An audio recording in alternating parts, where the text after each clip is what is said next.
So there is nothing more exciting for the scientist or the engineer than to find not solutions, but problems, difficult problems, problems that look seemingly impossible to solve, and for which we could spend our entire life searching for solutions.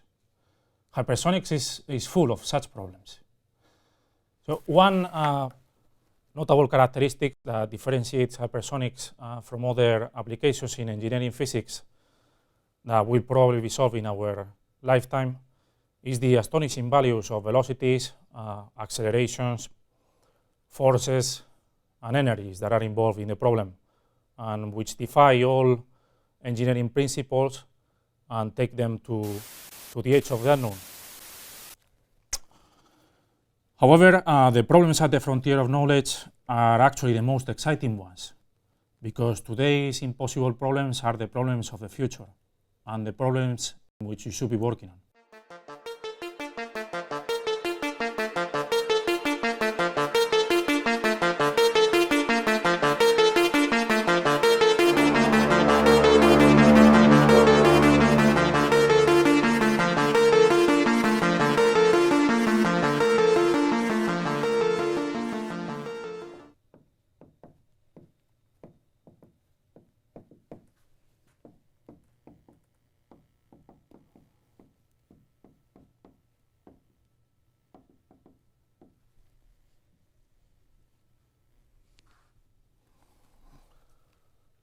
Consider for a second this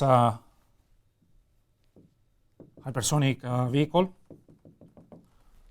It's going to be moving in a gaseous atmosphere at a velocity u infinity that is going to be large compared to the speed of sound. So in these lectures, we are going to actually look at this problem not from the laboratory reference frame in which we will see this body translating, but we are going to actually look at the problem from the frame attached to the moving body. So in this frame, actually what one sees is a flow over the body at the flight speed u infinity. In most applications of hypersonics in the terrestrial atmosphere,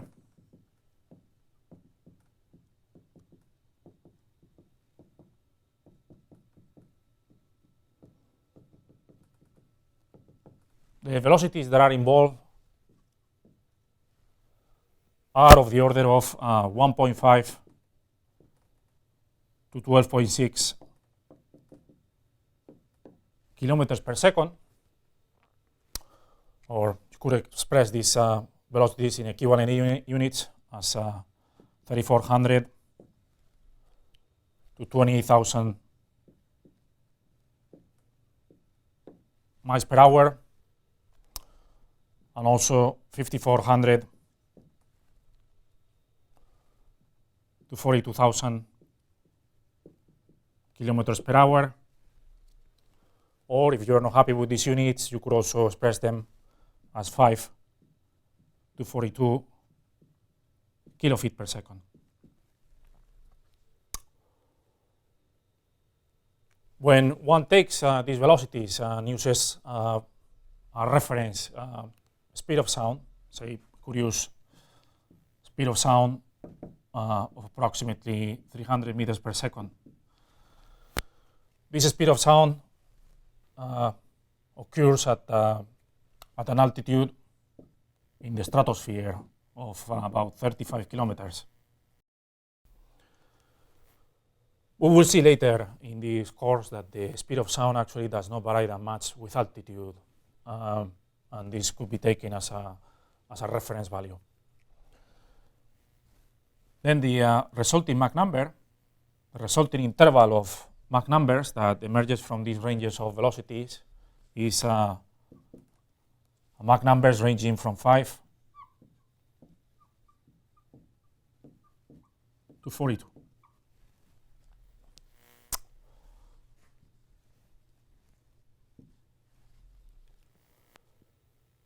If we take here, for instance, applications that are related to this lower end of the interval, the applications related to this lower end of the interval are applications of endoatmospheric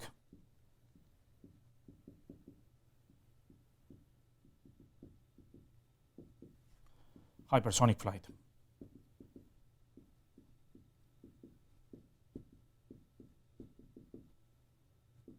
Could be, for instance, the X-15. We go here to the upper range, to the upper bound of this range. The upper bound of this range is associated with re-entry from interplanetary missions.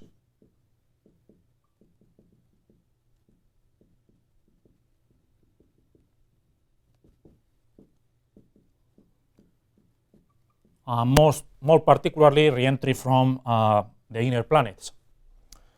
Re-entry from missions returning from inner planets like Venus, Mars,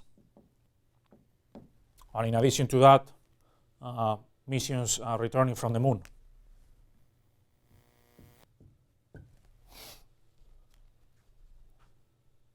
This upper velocity here of 12.6 kilometers per second is close to the maximum velocity that has ever been attained by a man-made space probe re-entering in the terrestrial atmosphere. That was the Stardust probe, whose mission was to recover interstellar dust from the coma of a comet. Then, between these two extrema, here in the middle, you have applications of re-entry from low Earth orbit, and also re-entry of nose cones of ICBMs.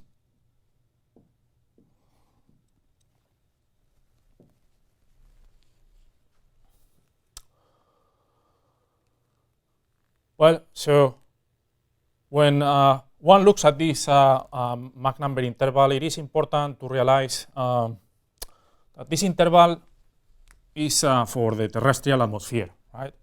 So in general, as you will see in this course, hypersonic phenomena is highly dependent on temperature, right? It's highly dependent on temperature.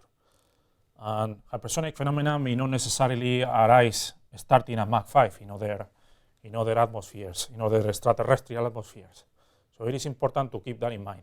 Also, it is important to keep in mind that this upper bound, right here, is variable. So that is to say that there may be other bodies that can enter the terrestrial atmosphere at much higher velocities. And as a matter of fact, we will see an example later in this lecture. Well, when one looks at these ranges of velocities, I think we probably all agree that these velocities are fast. But the question is how fast, right? How fast compared to with what? Well, so let's take for a moment here same hypersonic body.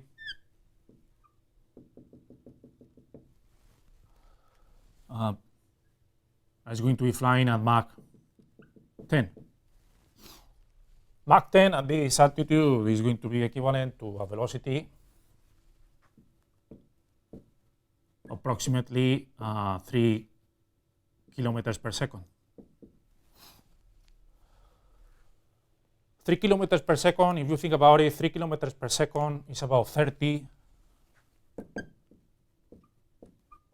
football fields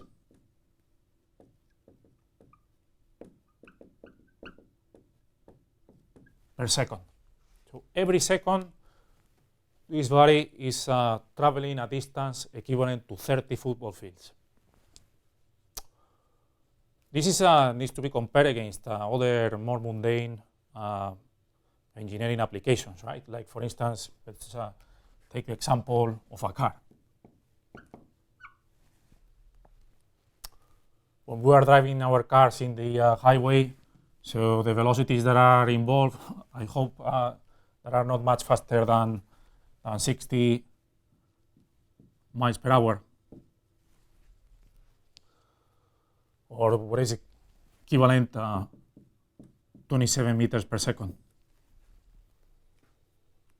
So you need to compare the 3,000 meters that this vehicle is traveling every second to the 27 meters that this the car is traveling every second. These 27 meters are actually equivalent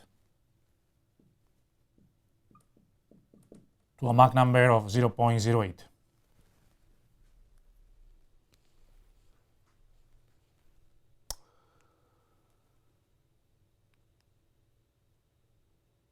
Then if one looks at an airliner,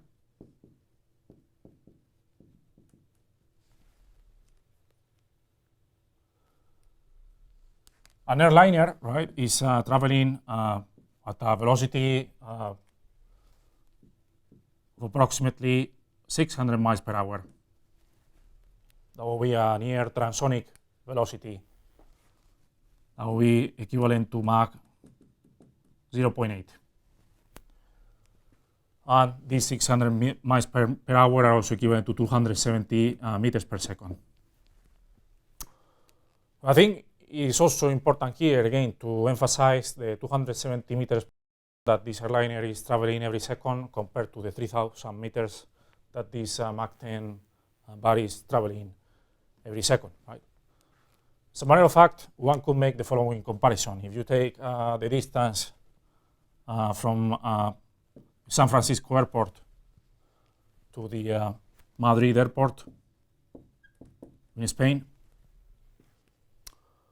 an airliner would take approximately 10 hours to cover this distance. Whereas the Mach 10 body here, this Mach 10 vehicle, would take only 45 minutes. So that's also an astonishing difference, right, of what it can be achieved. As a matter of fact, this Mach 10 vehicle will be capable of turning around the world, around the equator, in just 4 hours.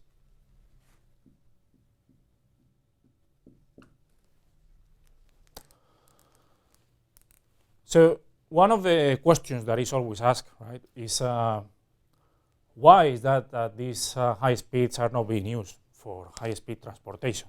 So why is that we don't have any hypersonic airliners? Why is that we don't have any hypersonic passenger jets?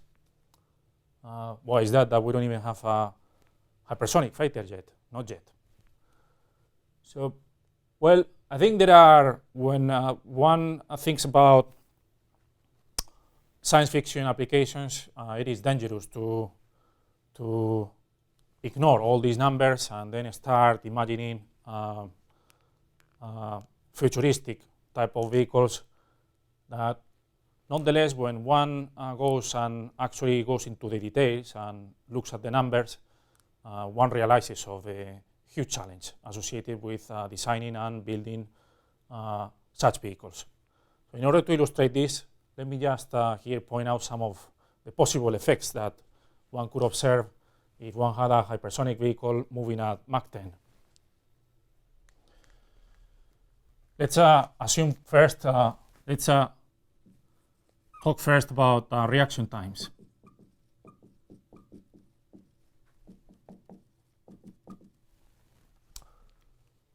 Let's imagine for a second that this Mach 10 vehicle is moving in the atmosphere, and then at some point of its trajectory, the pilot or the computer may want to correct the trajectory, or may want to maneuver the vehicle. So the vehicle is following this trajectory, and at some point it needs to maneuver and do something else. Well, there is always, first of all, there is always a reaction time associated with the pilot, right? So the pilot is going to decide that an action needs to be taken, and then the pilot needs to execute the action first. And what he's gonna do is to actuate a control joystick. So there is a typical delay, right, for well-trained pilots. This time delay tends to be approximately 0.2 seconds. Now, for an airliner,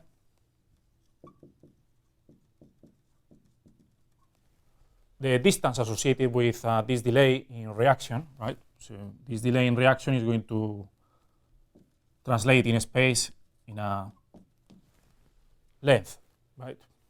Into a length that is required in order to make the maneuver. So for an airliner, this reaction time for the pilot translates into a length of approximately 50 meters.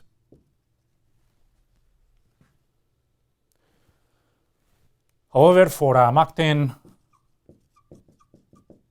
vehicle, this reaction time for the pilot translates into a distance of about 600 meters.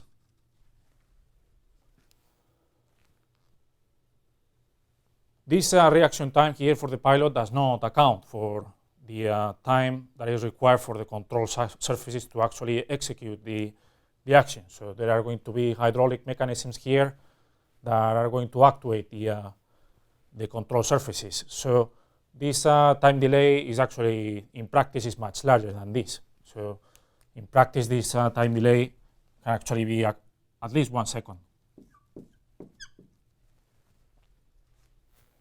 So that 1 second will be the time that spans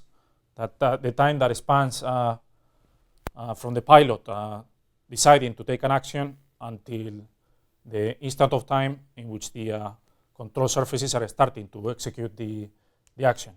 So this is to say that for a Mach 10 vehicle, the distance that will be required for the total distance that will be required for such a maneuver will be always larger than a couple of kilometers. Actually be larger than a couple of kilometers. So you will need a couple of kilometers of safe airspace to make a maneuver.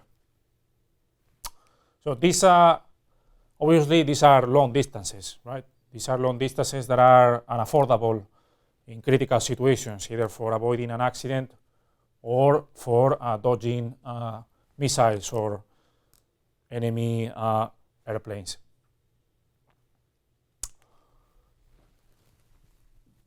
Well, there is not only just a problem of reaction times, there is also a problem related to accelerations.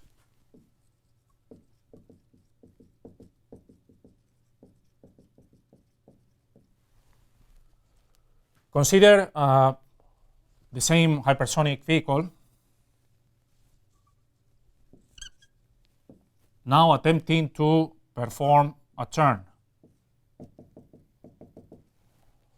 So the hypersonic vehicle now is going to attempt to perform a turn. And it is traveling at Mach 10.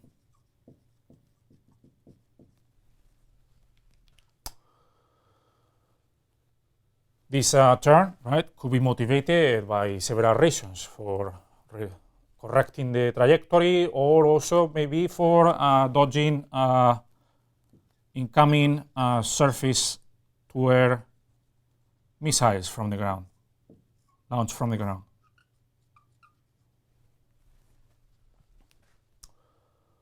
Well, if one looks at the trajectory, so imagine for a second that one wants to perform a turn, which is a 90-degree turn at a velocity of Mach 10.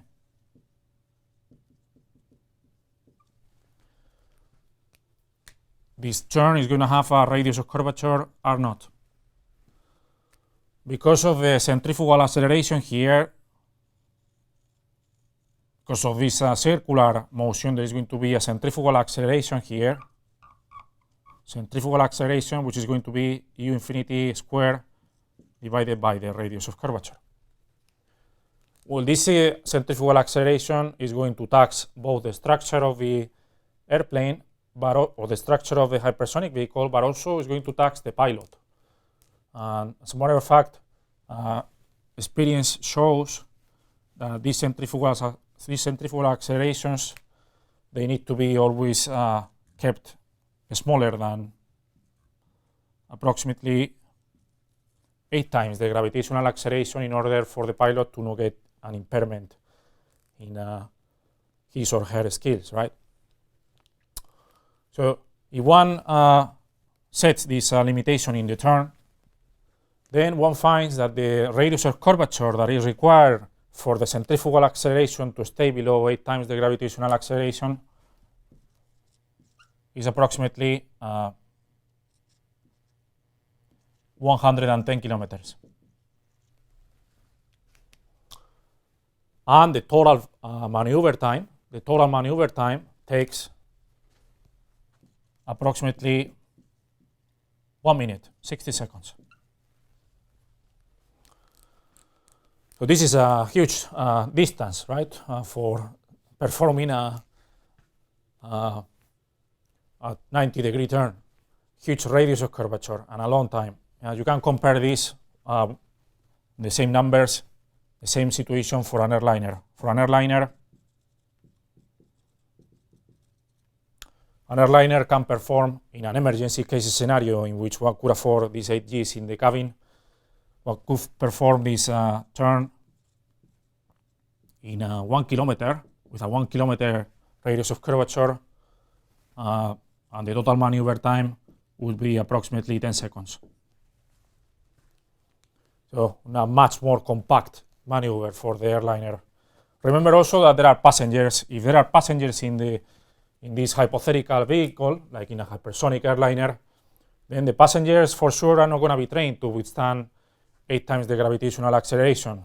So this effective radius of curvature with passengers will be much larger.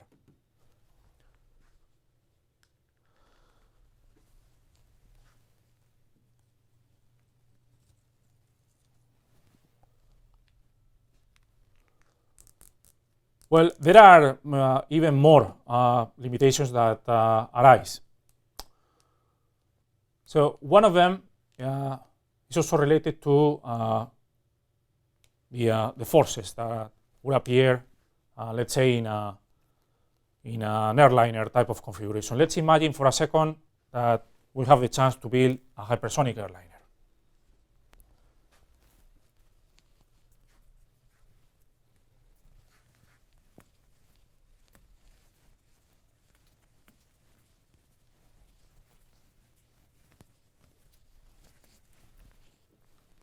So imagine that this hypersonic airliner is a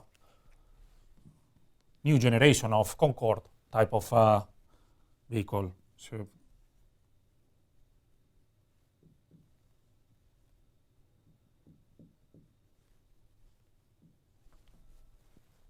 of a system like this, and it's going to be moving here at Mach 10 in the atmosphere. Well, a typical weight for the Concorde, for a Concorde type of airliner, typical mass with propellants and passengers is about 185 tons.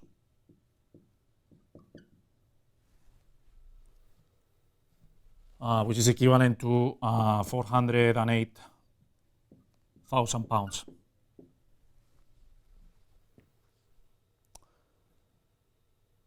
If one takes this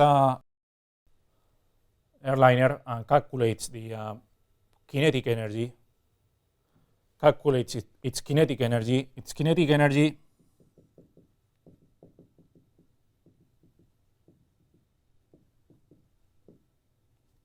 is just the mass multiplied by the velocity squared divided by 2.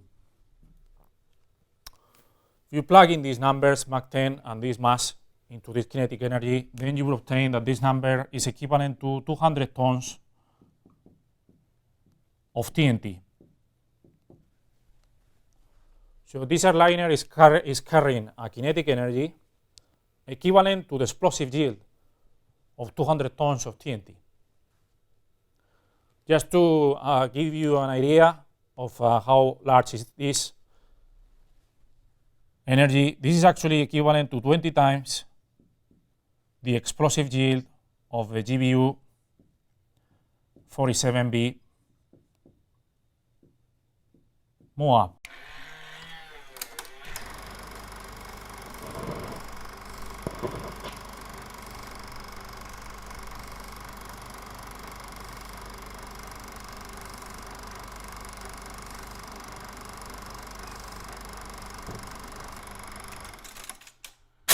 This weapon is an earth penetrator and is one of the most powerful thermobaric weapons that exist today. So if this airliner was to have a fatal crash against the surface, against the ground, its kinetic energy, the release of energy, will be equivalent to 200 tons of TNT or 20 times this thermobaric weapon.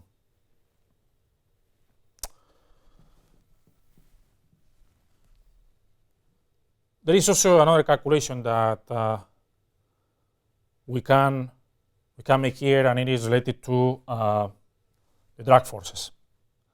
Let's imagine for a second that the cross section of this airliner looks like the Concorde.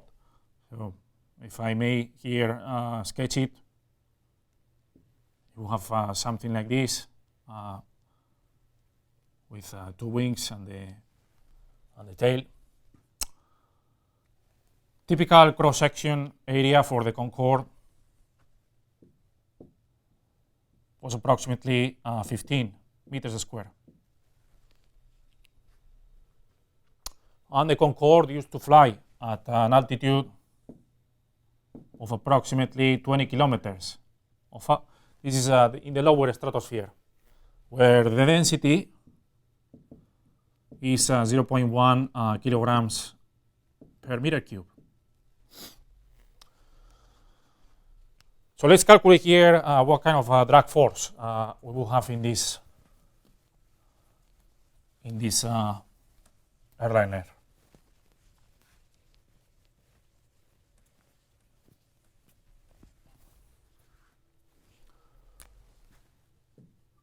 The drag force caused by this hypersonic motion will be a coefficient multiplied by the density and multiplied by the area and multiplied by the velocity square. This coefficient that is here, as we will see later in other lectures, is a drag coefficient that is mainly dominated by pressure drag or by wave drag. And this coefficient becomes mostly independent of the Mach number and the Reynolds numbers at high Mach numbers. It turns out to be that this coefficient is always an order unity number. So could put here, just for the sake of illustration, that this is 1.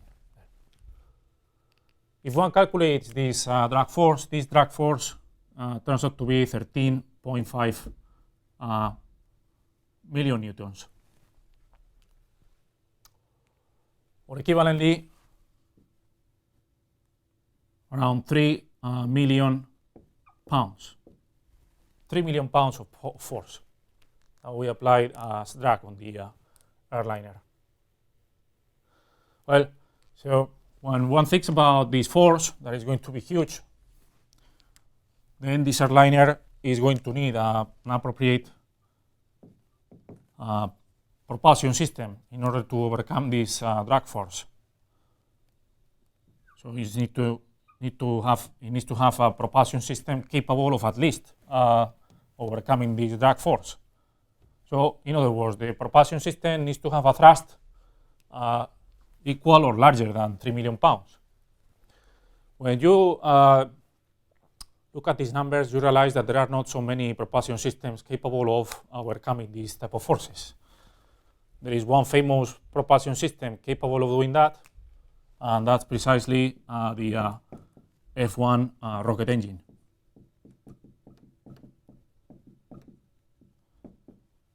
the engine that was used in the Saturn V for the Apollo program. This F1 rocket engine has a thrust of approximately 1.5 million pounds. So one will need to have two F1 rocket engines in this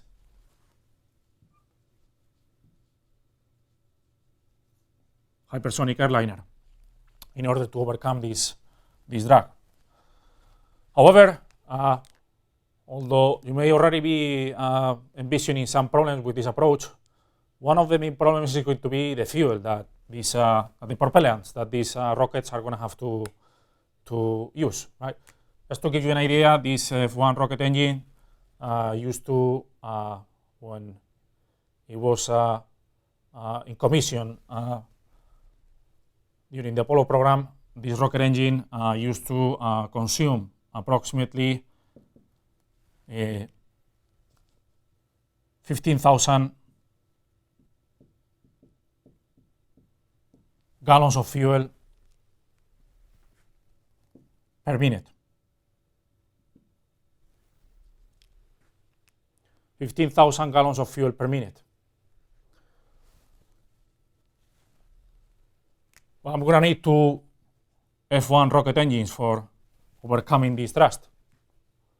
And in addition to that, if I go from San Francisco to Madrid, it takes 45 minutes. Let's assume that this airliner is only flying at Mach 10 for 20 minutes. So this will be 2 multiplied by 20 and multiplied by this 1500. This would actually give you 600,000 gallons required of fuel.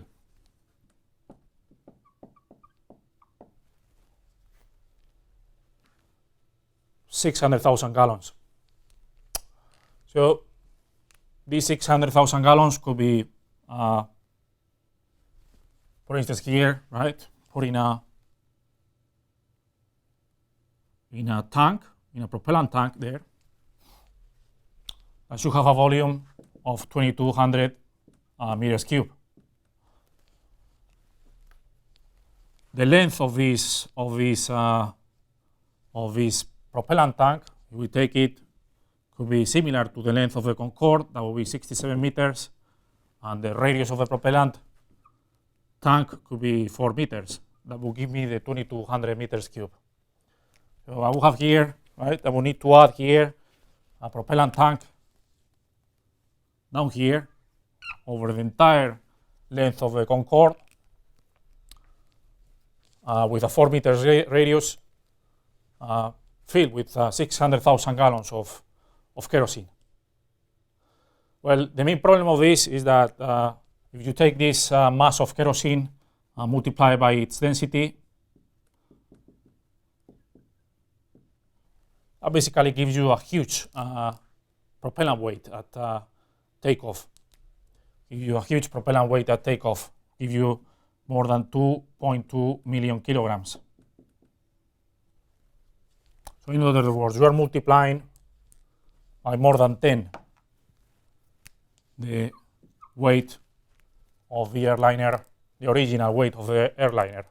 You are already seeing that these numbers are kind of daunting for engineering purposes. We could go even further and actually look at the heat fluxes that such an airliner will have to withstand.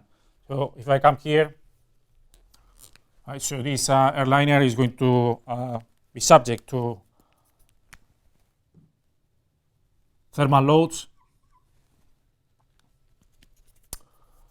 The corresponding heat flux we will see later in these lectures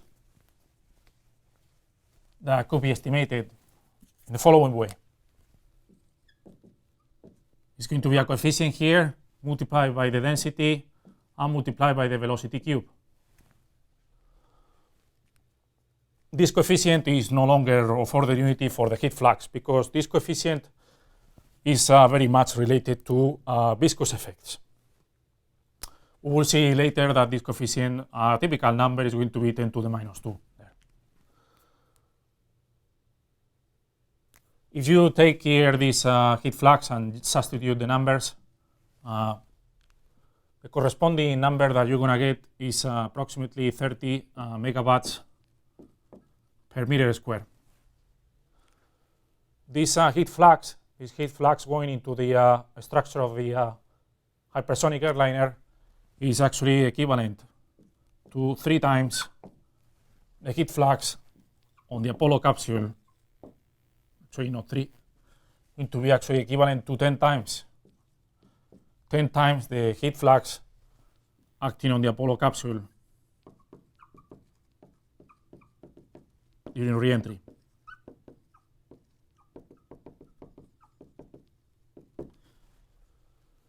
That would also be extremely challenging to address from the perspective of thermal protection systems. Lastly, one looks at the power, right? The power developed by this that is required in order to move this airliner. Its power will be the force, the drag force multiplied by the velocity. If you here substitute the drag force that we just calculated and the flight velocity, then you would obtain here that this will be a number of approximately 40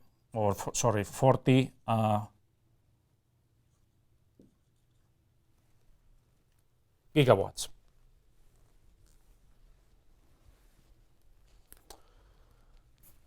Approximately 40 gigawatts. This number here is equivalent to approximately 30 nuclear reactors.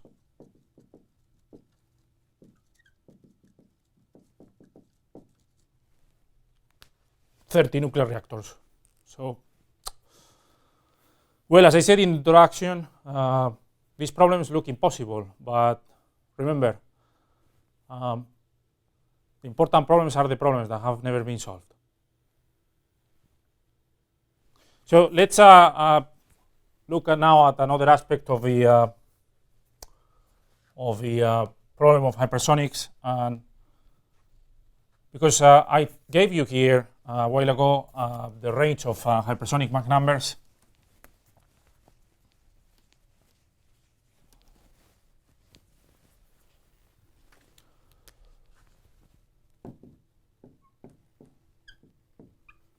And the question that many of you may be asking, may be wondering is why is this hypersonic range of Mach numbers? Why do we call these hypersonics? Well, there are mainly 4 reasons for that. The first one is related to the resulting high post-shock temperatures.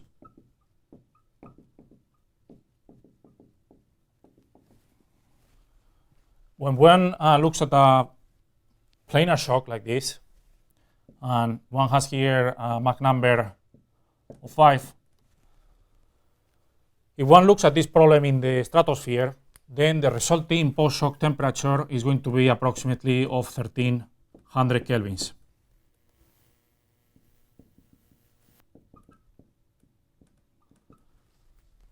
Kelvins is enough to excite mechanisms in the gas that lead to departures of its behavior from the calorically perfect approximation. So this is to say that at these temperatures, the gas starts undergoing vibrational excitation. So vibrational excitation is a mechanism that we will study later.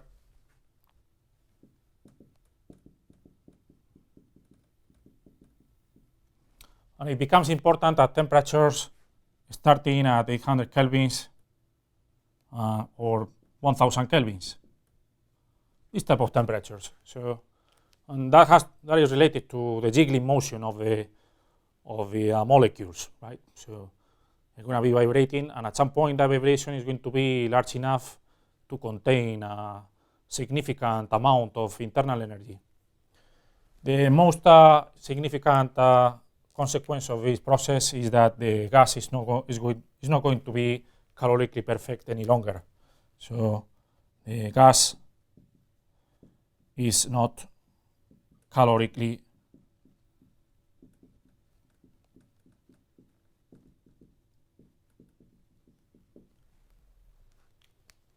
by calorically perfect, if you recall, what we mean is a gas that follows the ideal equation of state, the ideal gas equation of state, and as a constant Cp, a constant specific heat. So as this Mach number is achieved in the terrestrial atmosphere, the post-shock temperature is such that the gas is no longer calorically perfect, right? And that's where the realm of hypersonics starts. Now, there is also another reason why these Mach numbers are called hypersonic, and it is related to the fact that they lead to very short residence times.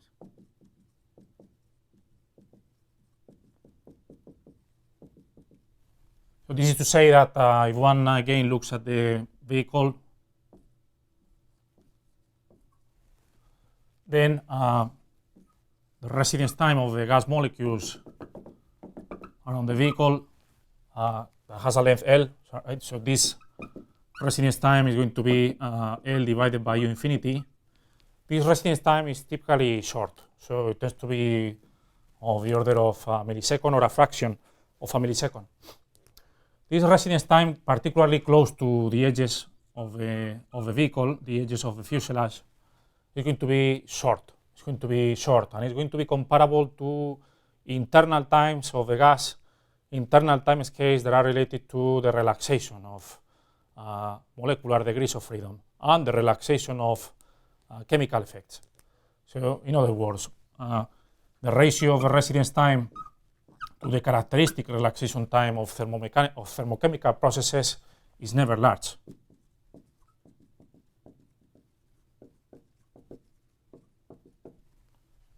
And this, what it does is to cause and lead to something that we will study later that is called thermochemical non-equilibrium.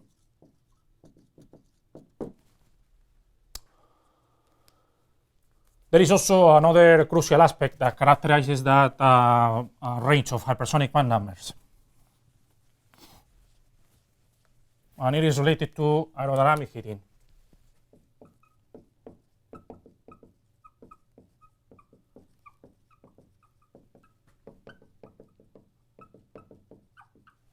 We will see in later lectures that the most common situation in hypersonics when it comes to heat transfer is to have a wall, the wall of the fuselage here, at some wall temperature TW, and then a free stream here of gases overriding the wall at some temperature T infinity.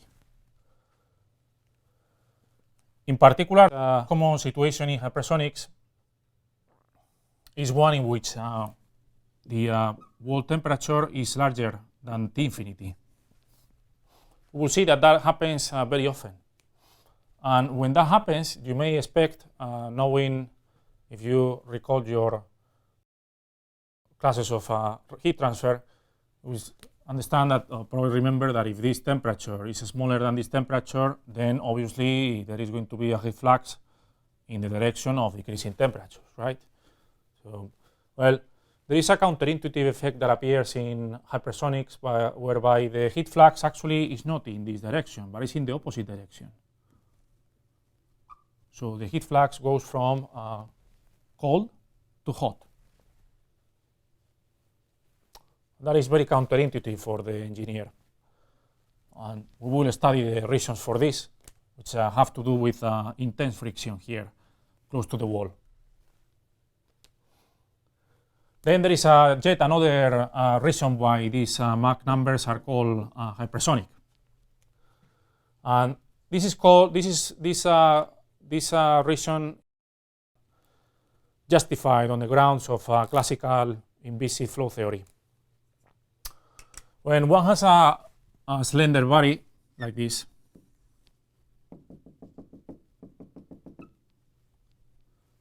and this body is moving supersonically, so that is to say the Mach number is larger than 1, but it's not large.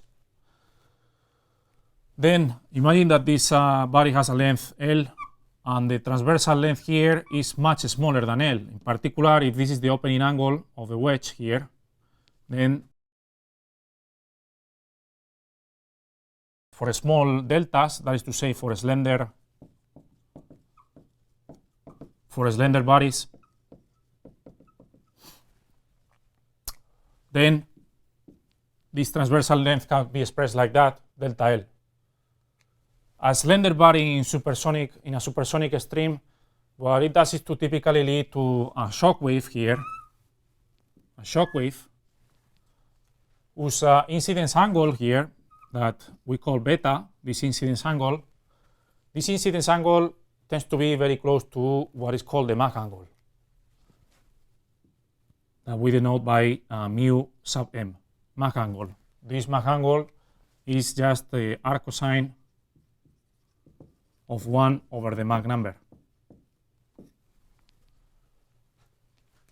The fact that this incidence angle tends always to be very close to the Mach angle for slender bodies flying supersonically means that this entire flow field is linearly supersonic.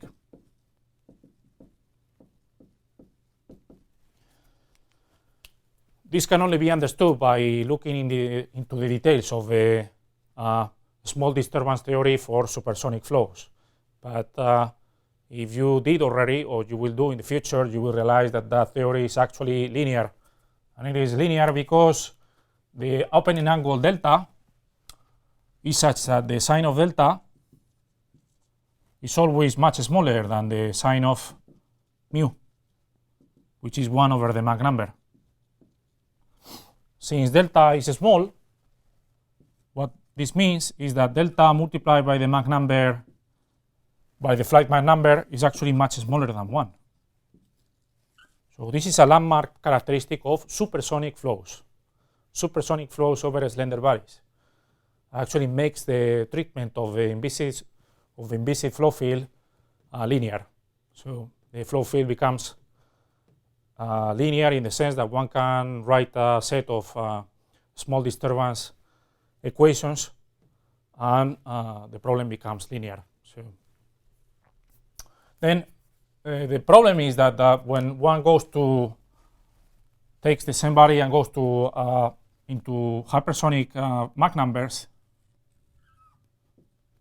again this body is slender, it has a length L and transversal length delta L with delta much smaller than 1.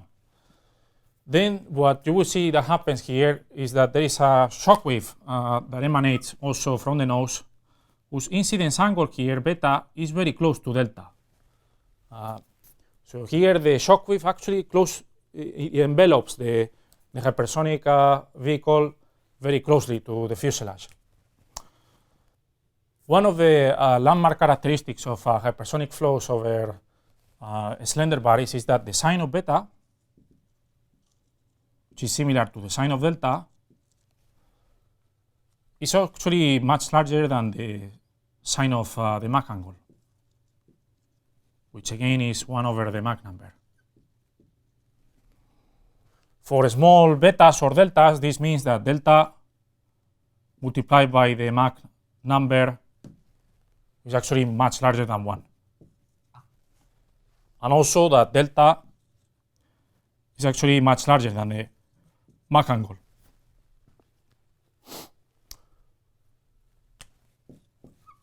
Okay, you can see the difference, right? You can see the difference.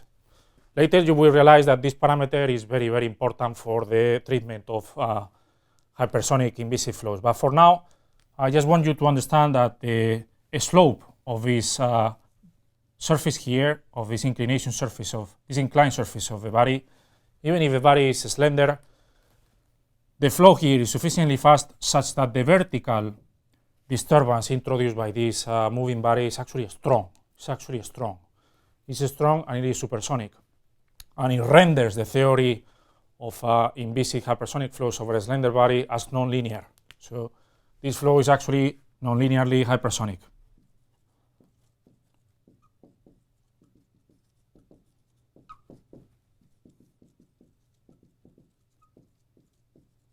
The resulting set of small disturbance equations is actually nonlinear. This has strong consequences too for the calculation of the drag and the lift coefficient, which actually become difficult to calculate because of these nonlinearities. Well, all right. Now that we know why these Mach numbers are hypersonic, one thing that we can study is the velocities involved in a particular application of hypersonics that is important and is called re-entry.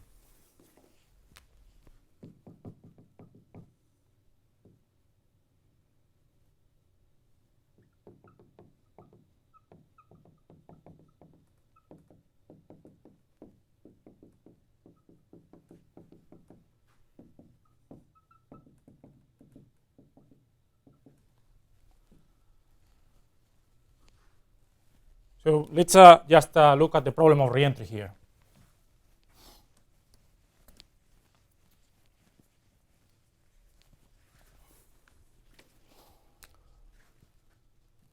If this is the surface of the Earth, and this is the edge of space, this edge of space is typically located at an altitude in the terrestrial atmosphere of approximately 91 kilometers.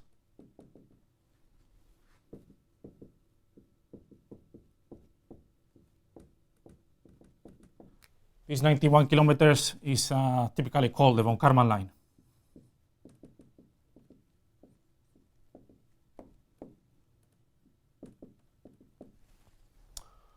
We will see later that at this altitude, the lift force on any flying vehicle becomes a very small fraction of the Keplerian centrifugal force.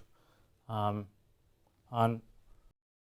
we will see that above this altitude, the motion of the vehicle is actually described by orbital mechanics.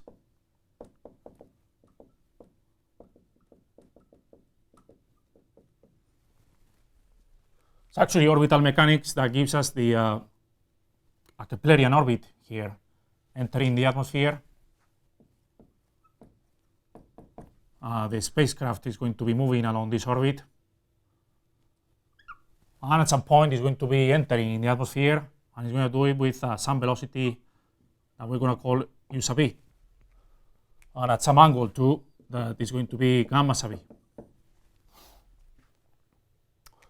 Now there is going to be this trajectory, this orbit is going to continue if there was no atmosphere, right? If there was no atmosphere,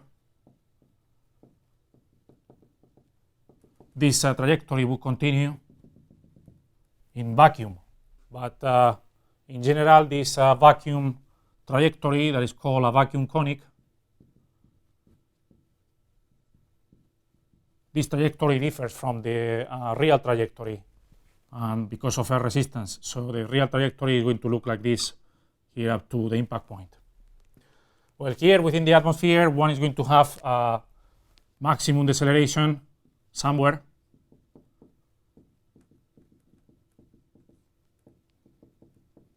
And it's going to have also a maximum heating.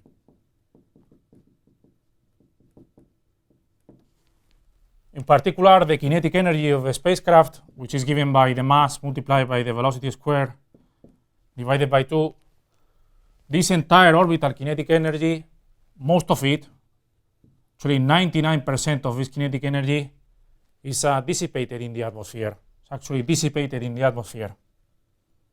So the atmosphere is responsible for dissipating 99% of the kinetic energy of a spacecraft. in order to calculate these decelerations and these heating rates, it is very important to know the entry velocity, right? The entry velocity. So what we're going to try to do in this section is to understand how to calculate this entry velocity. In order to do that, I think it is convenient to go back to the basics of orbital mechanics. So as I said, this entry velocity is the terminal phase of this Keplerian orbit. So in order to calculate it, we're going to have to use basic concepts of orbital mechanics. One of the basic concepts of orbital mechanics is that if one has here a planet as a mass m, and here a spacecraft, and they are separated by this radius, the spacecraft is going to be orbiting around the planet, and along this orbit, the spacecraft, the specific energy of a spacecraft is going to be conserved. That is to say, the specific mechanical energy that is equal to the kinetic energy, specific kinetic energy of a spacecraft plus the specific potential energy of a spacecraft is going to be equal to a constant.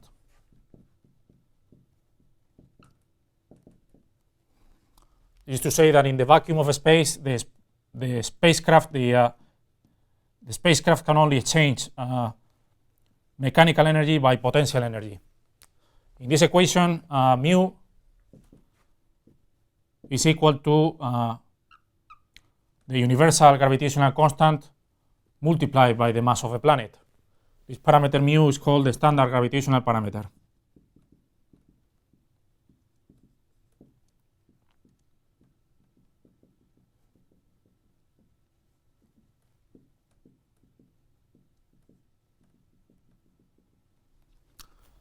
Well, one fundamental result of orbital mechanics is that when one takes and formulates this problem, one finds the following two results. The first one is that the trajectory of a spacecraft is actually a conic. And we are not going to write here the form of a conic, but the conic is just the radius. It's an expression that relates the radius and the true anomaly. The true anomaly of the orbit is this angle here, measured from the periapsis point. The second main result that one obtains is the value of this constant here. And the value of this constant is equal to minus mu multiplied by 1 minus e and divided by twice the radius at periapsis. The radius at periapsis is the minimum distance of approach of the spacecraft. So along its orbit, the spacecraft, the planet is going to be one of the foci of the orbit. The other foci will be is going to be the spacecraft is the planet is going to be one of the foci of the orbit, right? So there is going to be a constant, a specific mechanical energy, and the constant here is equal to this, where Rp is the radius at periapsis, is the distance of minimum approach. Well, so one can substitute this constant here and obtain that the velocity as a function of a radius is actually equal to the square root of 2 mu multiplied by 1 over r minus 1 minus e divided by 2rp. Here in this notation, this e that appears here, this is an eccentricity.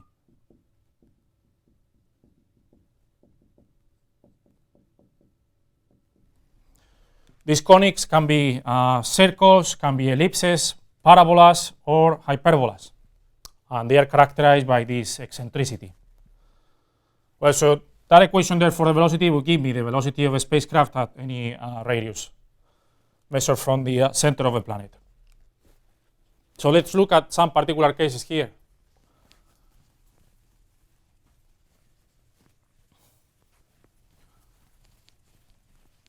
The first case that we're going to be looking at is a circular orbit.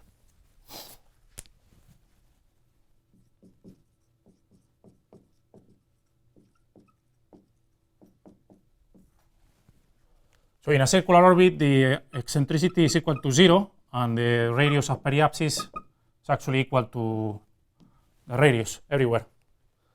So if we go back and substitute these parameters into that, to this equation for the velocity, then we would obtain that the velocity equals a circular velocity, we call v sub o, is equal to the square root of is equal to the square root of mu divided by r.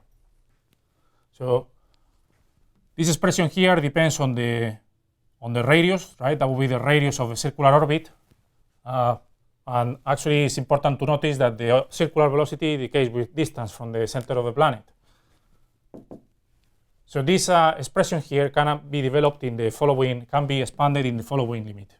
So one takes that r is equal to the altitude of a spacecraft plus the radius of a planet, and one takes the limit in which the altitude divided by the radius of a planet is much smaller than 1, then one is going to obtain the following expression. One is going to obtain here a constant, bc1, multiplied by 1 minus z divided by twice the radius of the planet, plus higher order terms. This expression, this approximation is actually valid in this limit, which is the practical limit for low Earth orbit systems. So if you take here the radius of a planet, for instance, for the case of Earth, that I'm denotating here as R plus, this R plus is equal to the radius of the Earth is equal to 6,371 kilometers. And the typical altitudes for low Earth orbit are 150 to 400 kilometers. Well, is to say that typical orbital altitudes are always much smaller than the radius of the Earth. So in this expression here, there is this coefficient, bc1. This coefficient is equal to the square root of mu divided by the radius of a planet, and this could also be expressed as the square root of g, the gravitational acceleration on the surface of a planet multiplied by the radius of a planet. Here I have taken advantage of the relation between the gravitational acceleration and the radial position, says that g is equal to mu divided by r squared. So this number here, right, is called, it's an important velocity scale, and it's called the first cosmic velocity.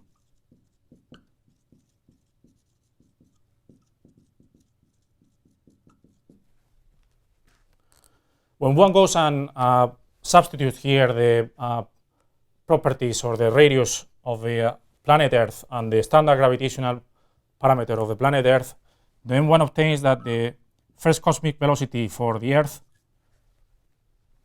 is equal to 7.9 kilometers per second.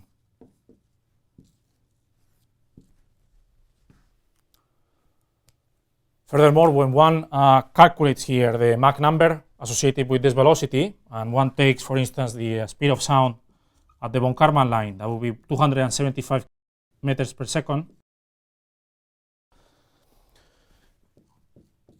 then the Mach number associated with this velocity is approximately 28.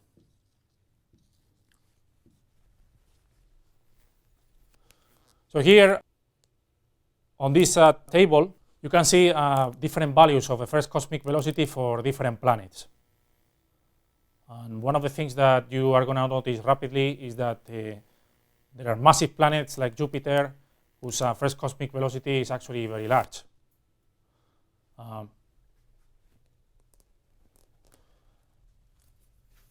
Well, why is this velocity important for re-entry?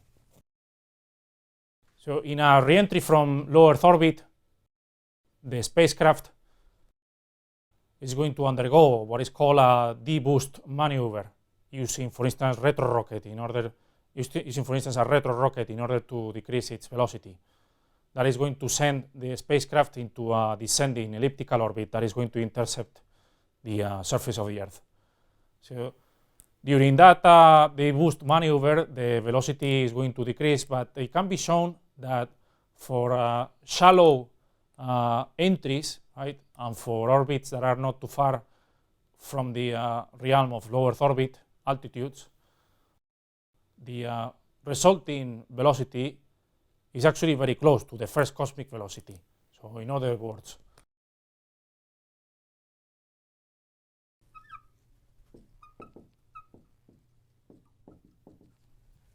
so the entry velocity of a spacecraft returning from low Earth orbit is similar to the first cosmic velocity. So that will be 7.9 kilometers per second and a Mach number of approximately 28 at the fringe of the atmosphere.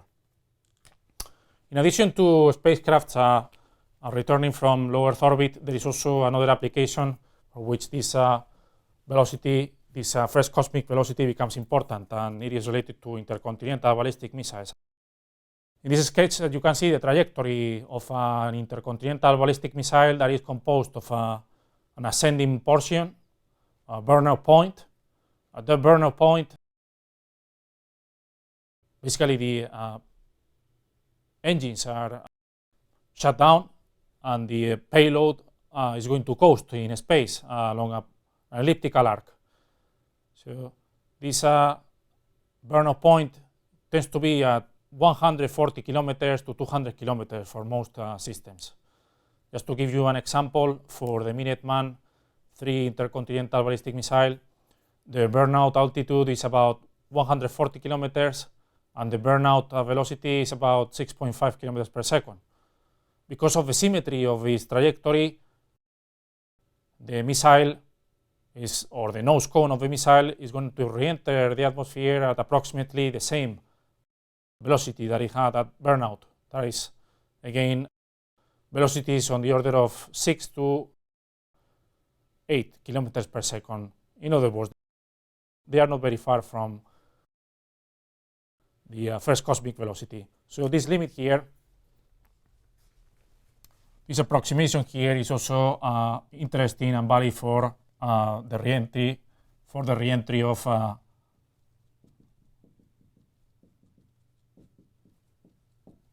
ICBM nose cones, which will also be entering at this velocity and with this Mach number.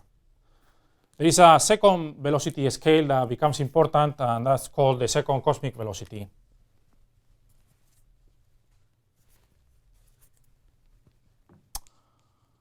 So if one looks here at, instead of a circular orbit, one looks here at a parabolic orbit,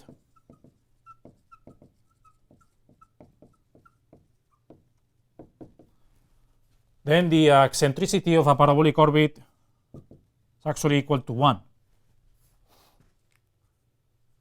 The resulting velocity at periapsis is equal to something that is called the escape velocity.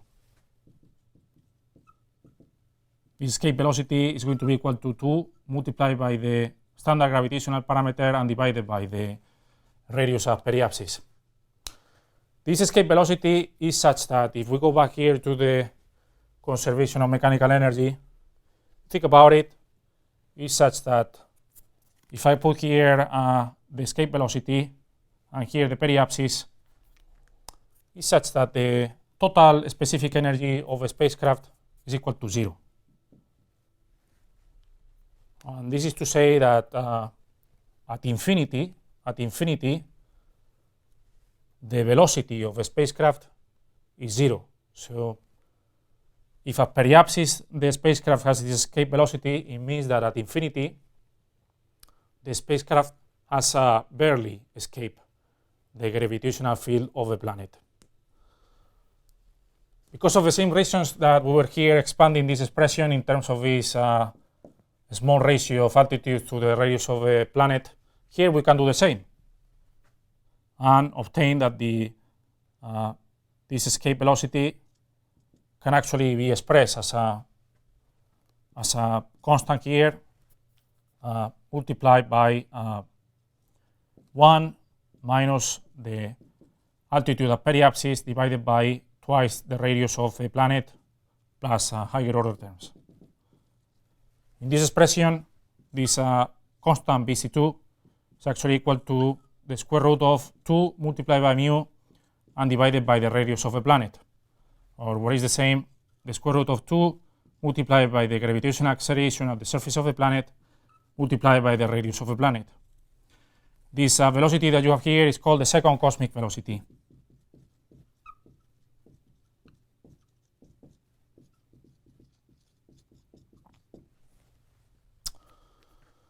For Earth, if one substitute here the parameters for Earth, then one would obtain that the second cosmic velocity for Earth will be equal to 11.1 kilometers per second, and the corresponding Mach number based on a speed of sound in the Volk-Kármán line is going to be equal to 40.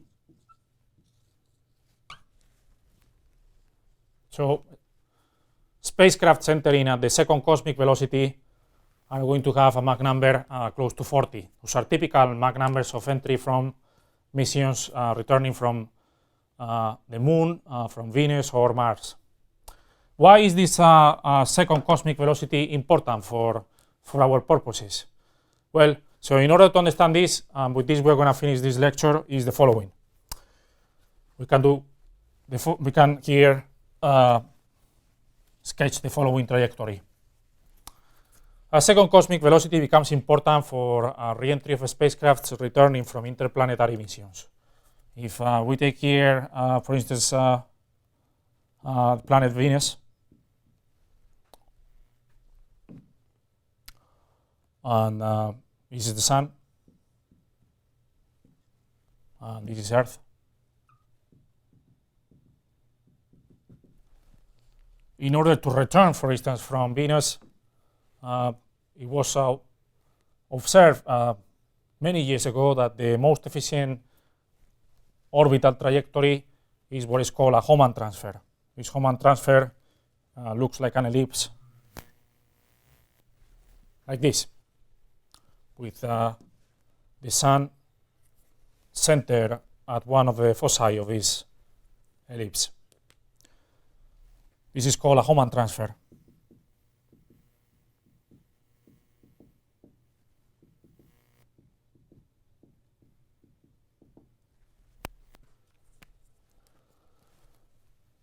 Well, what is important here is that this along this Hohmann transfer, the spacecraft is going to be arriving with some velocity to Earth, right? But that velocity is a velocity measured in a heliocentric reference frame. The important velocity for re-entry is not the absolute velocity in the heliocentric reference frame, but it's actually the relative velocity in the reference frame center at the Earth, right? So one zooms here, it turns out to be that the planet Earth is moving, is revolving around the Sun, with a velocity that is close to 30 kilometers per second. Whereas here from behind, the spacecraft is going to arrive with a velocity that we're not going to calculate, but is the solution of this Hohmann transfer. Well, there is an important quantity here that measures the relative motion. The relative motion around the Earth, right? So the relative motion of the spacecraft relative to the Earth. And that velocity is called the hyperbolic excess velocity.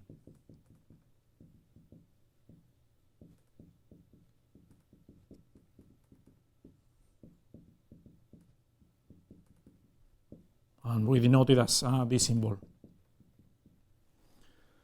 So this hyperbolic excess velocity would be the velocity of a spacecraft observed from a stationary Earth. And you can see this in the following sketch. So there you can see a spacecraft approaching Earth from a hyperbolic orbit with a velocity that is the hyperbolic excess velocity in the reference frame attached to Earth. Then that hyperbolic excess velocity measured at infinity, and that infinity is actually the radius of the sphere of influence of the Earth in the heliocentric system, which is actually located at 145 radii from the center of the Earth. There the spacecraft starts being influenced by the gravitational field of the Earth, and its velocity is approximately the hyperbolic excess velocity.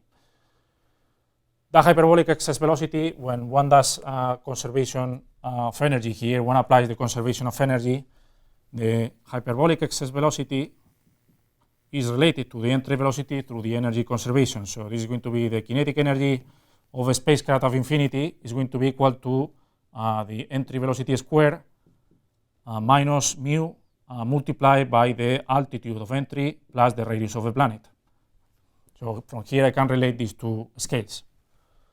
So if I solve this equation, then what I'm going to obtain is that the entry velocity is going to be the square root of the hyperbolic excess velocity square plus the escape plus actually the second cosmic velocity square. The second cosmic velocity being defined by this expression.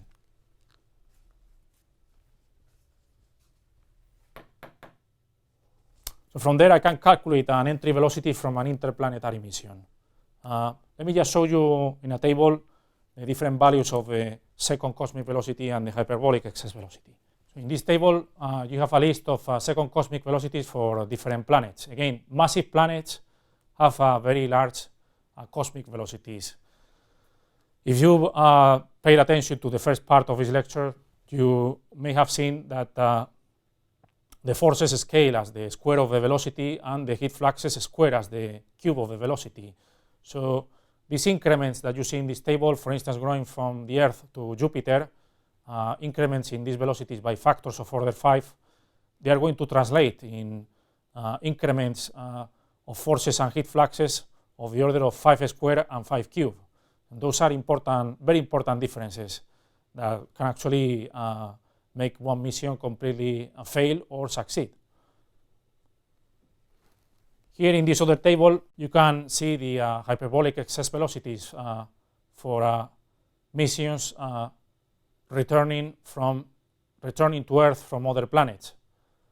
So one thing I want you to observe in this table is that the hyperbolic excess velocity is corresponding to arrival from the inner planets like Venus or Mars, and actually much smaller than the second cosmic velocity, right? So there you see 2.5 and 2.9 for Venus and Mars respectively, whereas if I come here and I compare that value to the second cosmic velocity, 2.5 and 2.7, it's always much smaller than 11.1 kilometers per second.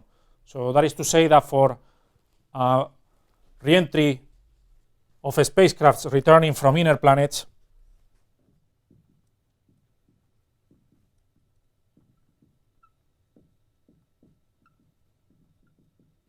like Venus or Mars, then this expression here becomes at the entry velocity is approximately the second cosmic velocity. And this is the reason why the second cosmic velocity is also important for hypersonics. If I look at that table, right, you will see again that for inner planets, this approximation is valid, and as a result, the associated Mach numbers are going to be the ones that I listed here. So a Mach number close to 40, right? So that will be a typical re-entry from Venus or Mars. Now, most interestingly, if I look at the table again,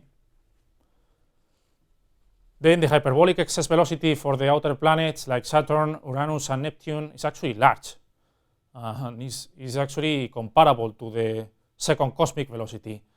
In those scenarios, I cannot simplify this expression like this, and I have actually to use this full expression here, because this hyperbolic excess velocity is similar to the second cosmic velocity. So this is to say the following. When returning from outer planets, the entry velocity is going to be much larger. It's going to be much larger. And consequently, the entry Mach numbers are going to be much larger as well. As a result, if you, for instance, take one example from Neptune, or re-entry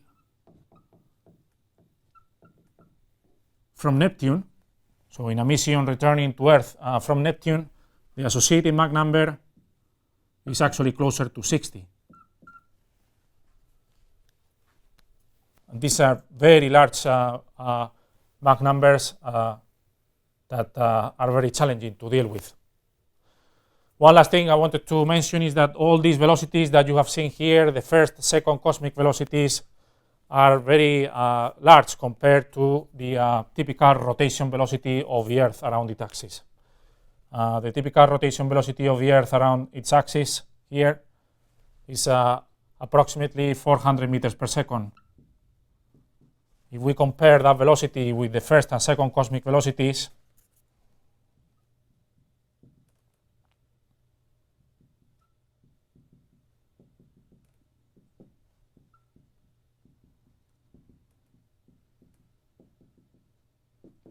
then we realize that it doesn't really matter whether the entry happens in direct or retrograde motion. So this is to say that if the Earth is spinning in this direction, right,